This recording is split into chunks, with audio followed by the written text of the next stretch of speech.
自尊康康继续来看到南投鹿谷乡的广庆国小21个读国小4、5年的囡仔，有爬山人带路，2天内挑战海拔3422公尺悬4座的合欢山群峰。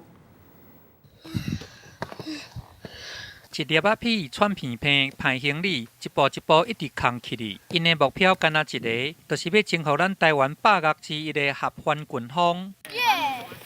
看到镜头，真欢喜比一个耶！有爬山向导来甲带路，21个4、5年的读册囡仔，和16个家长甲老师准备出发，开始2天1夜爬山活动，来挑战海拔3422公尺的合欢北峰。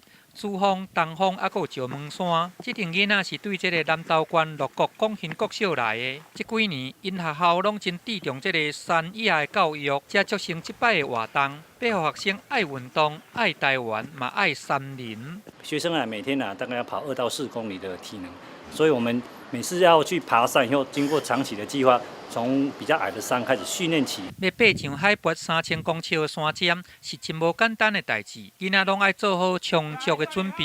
伫咧半年前就开始来训练这个走标、排当者的体能的训练，还有安排吹食甲露营的课程，也就是要让囡仔快乐来出门，平安回来厝的。比较好玩的地方应该是第一天，因为那时候雨也不小，然后风也不小，就有点刺激。觉得爬上顶的时候会很有成就感。2天的爬山旅程，虽然讲头一天去拄到落雨，不过安尼嘛是压袂下囡仔的热情，颠倒让这个路程更较有挑战，嘛让规逝的旅程更较有成就感。记者综合报道。